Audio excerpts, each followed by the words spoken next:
ce matin, nous allons voir un thème très intéressant et c'est le cri de Bartimée. Alléluia. Amen. Le cri de Bartimée. On va prendre notre Bible, nous allons voir deux passages. Exode 3, du verset 7 au verset 9 et Marc 10, verset 46 à 52. Je lis la parole de Dieu. Exode 3. L'Éternel, à partir du verset 7, l'Éternel dit: j'ai vu la souffrance de mon peuple qui est en Égypte, et j'ai entendu les cris que lui font pousser ses oppresseurs. Car je connais ses douleurs, je suis descendu pour le délivrer de la main des Égyptiens et pour le faire monter dans un bon et vaste pays, dans un pays où coule le lait et le miel, dans les lieux qu'habitent les Cananéens, les Hétiens, les Amoréens, les Phérésiens, les Héviens et les Jébusiens. Voici, verset 9, les cris d'Israël sont venus jusqu'à moi, et j'ai vu l'oppression que leur font souffrir les Égyptiens. Amen. Amen. Le deuxième passage, Marc 10, verset 46 à 52. Ils arrivaient à Jéricho, et lorsque Jésus en sortit avec ses disciples et une assez grande foule, le fils de Timée, Bartimée, mendiant aveugle, était assis au bord du chemin, selon sa coutume. Il entendit que c'était Jésus de Nazareth et il se mit à crier: Fils de David, Jésus, aie pitié de moi. Plusieurs le reprenaient pour le faire taire, mais il criait beaucoup plus fort: Fils de David, aie pitié de moi. Jésus s'arrêta et dit: appelez-le. Ils appelaient l'aveugle en lui disant: prends courage, lève-toi, il t'appelle. L'aveugle jeta son manteau, se levant d'un bond, vint vers Jésus. Jésus, prenant la parole, lui dit: que veux-tu que je te fasse? Rabboni, lui répondit l'aveugle, que je recouvre la vue. Et Jésus lui dit: va, ta foi t'a sauvé. Aussitôt, il recouvra la vue et suivit Jésus dans le chemin. Amen. Amen. Seigneur, merci pour ta parole que tu nous donnes. Père, que serions-nous, Seigneur, sans ta parole qui nous éclaire, qui nous guide, qui nous oriente. Merci, Seigneur, ce matin parce que c'est toi qui nous parles. Que ma personne s'efface et que seul ton esprit, Seigneur, soit au contrôle. Parle à chacun de nous. Que nous ressortions d'ici avec quelque chose, avec une assurance, avec une parole, avec une lumière, au nom puissant de Jésus. Amen. Amen. Amen. Et donc, voici deux histoires qui nous sont racontées. La Bible dit d'un côté, il y a les Israélites en Exode qui étaient sous l'oppression des Égyptiens pendant plusieurs années, plusieurs générations. Et à un moment, ils en ont eu marre de souffrir. Et ils ont commencé à crier à Dieu.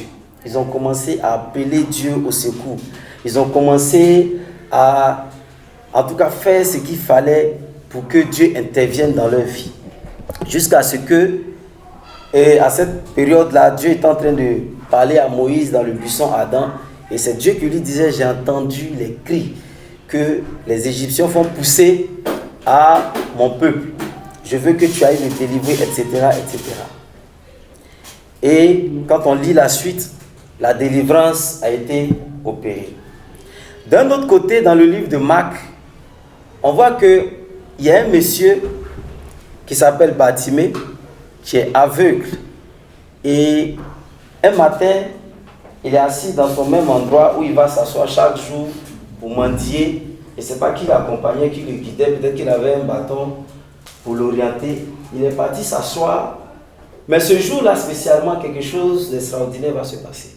Chaque jour, il allait s'asseoir avec son même manteau, sa même petite assiette, sur son même tabouret, peut-être sa natte, et il demandait de l'argent. Jusqu'à ce qu'un matin, il entende que Jésus est en train de passer. Alléluia. Israël a crié. Bartimée a crié. C'est quoi le cri? Le cri, c'est implorer Dieu. Invoquer Dieu dans une situation qu'on traverse. Soupirer après l'intervention de Dieu. Espérer une intervention divine. En un mot, c'est la prière. C'est prier pour voir la main de Dieu agir dans un temps vraiment difficile qu'on traverse. Et donc Israël a crié, ou si vous voulez, Israël a prié. Mais Israël n'a rien entendu.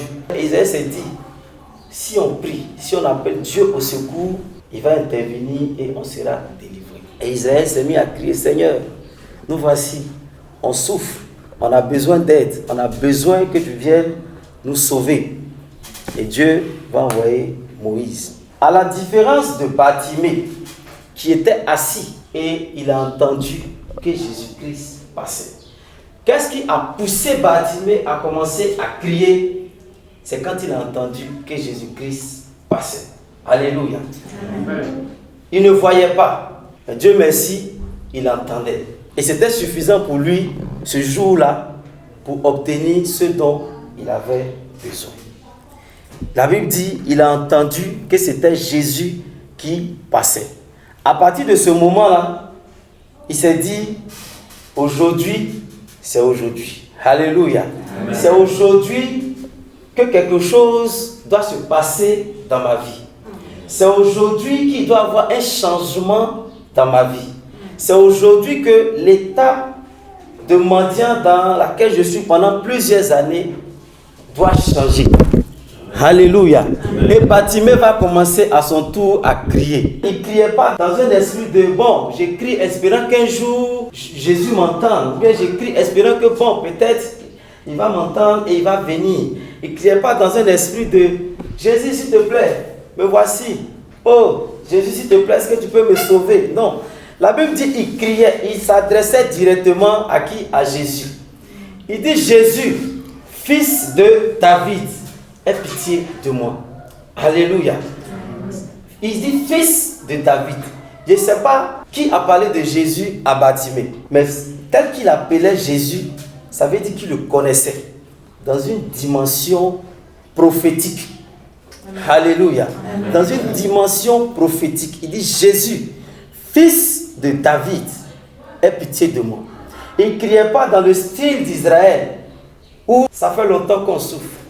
S'il te plaît, interviens. Dans tous les cas, Israël savait qu'un jour, Dieu allait intervenir.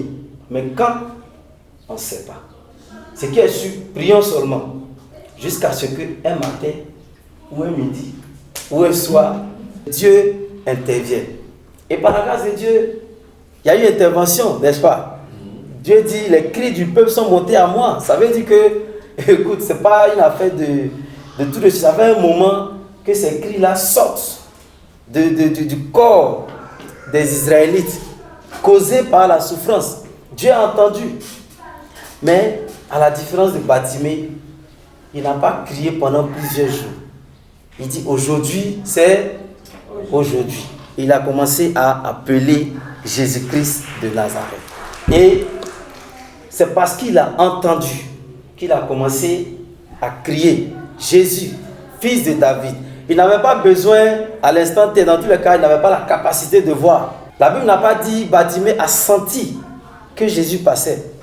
La Bible n'a pas dit quelqu'un l'a touché pour lui dire que Jésus passait, ou bien parce que la tenue de Jésus l'a touché.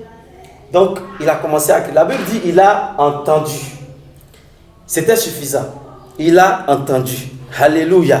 Amen. Et c'est ce nom de Jésus qui a sonné dans ses oreilles, qui a bousculé quelque chose en lui. Et il s'est dit, il faut que j'attrape quelque chose aujourd'hui. Il faut que je sorte de quelque part pour entrer quelque part. Il s'est dit, il faut qu'aujourd'hui, la lumière apparaisse. Parce que la Bible dit, les yeux sont la lumière du corps. Quand tu ne vois pas, tu es dans le noir. Bartimée s'est dit, le noir dans lequel je suis, il faut que je sorte. Et il a commencé à crier. Mais ce qui est intéressant, prenons le verset 48 de ce même passage. La Bible dit, plusieurs le reprenaient pour le faire taire, mais il criait beaucoup plus fort, fils de David, aie pitié de moi. Plusieurs le reprenaient pour le faire taire. Le cri de Bartimée est déterminé par 3 points qu'on va partager maintenant. La Bible dit, Bartimée a entendu que Jésus passait et il a commencé à crier. Dès qu'il a commencé à crier, plusieurs, peut-être même il y avait des disciples de Jésus dedans qui cherchaient à l'empêcher de crier. La Bible dit plusieurs cherchaient à le faire taire. Je ne sais pas pourquoi les gens cherchaient à le faire taire. Est-ce qu'ils se disaient que si Jésus guérissait Bartimée, son onction allait finir? Je ne sais pas s'ils se disaient que si Bartimée guérissait, ce n'était pas bon pour eux, ou bien on leur a dit que la guérison de Bartimée allait leur coûter leur vie. Je ne sais pas pourquoi. Mais la Bible dit, quand Bartimée a commencé à crier, ils ont cherché à le faire taire. Pourquoi ils cherchaient à le faire taire? Et ce genre de choses nous arrive très souvent. Tu as une conviction de quelque chose. Le Seigneur t'a parlé. Tu as entendu quelque chose. Tu dis, je vais me lancer. Et tu entends une voix. Ou bien tu te dis, j'ai un frère, j'ai un ami. Laisse-moi lui en parler. Et tu lui en parles. Et lui te donne un sourire pour te dire, te demande, tu as fait comment pour y arriver. Ça, c'est les gens qui réalisent ce genre de choses. Ce sont des gens qui ont tel moyen. Ce sont des gens qui sont à tel niveau. Et quand tu ne fais pas attention, tu te dis, ah, effectivement, il a raison. Tu baisses la garde. Cette conviction que Dieu t'a donnée meurt.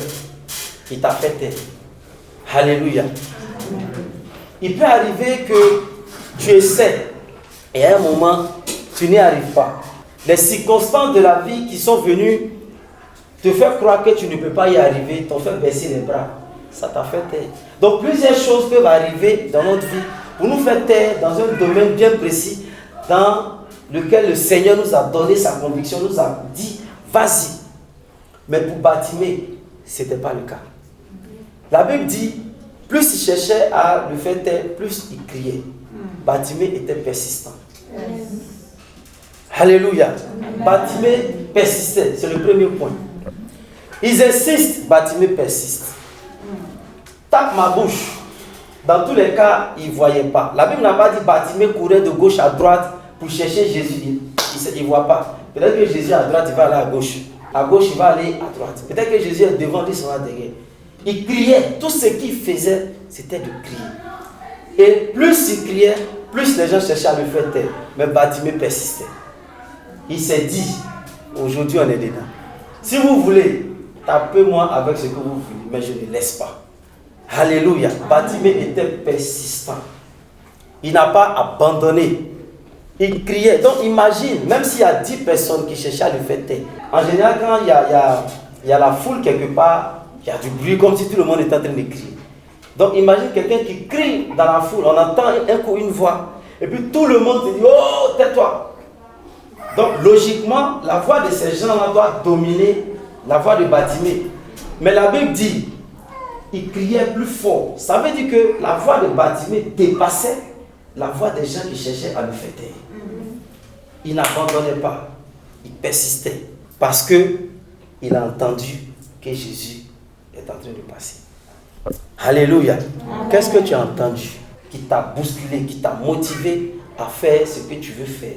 Bartimée n'a pas abandonné. Il était persistant. Plus on cherchait à le faire taire, plus il criait. Et je suis sûr que plus il criait, plus les gens venaient encore. S'ils étaient 2 à le faire taire, qu'ils ne pouvaient pas, ils vont être 4, 6, ainsi de suite. Mais Bartimée, malgré le fait qu'il ne voyait pas, il entendait et il pouvait parler. Il persistait. Alléluia. Amen. Il persistait. Le deuxième point. Lève-toi, enfant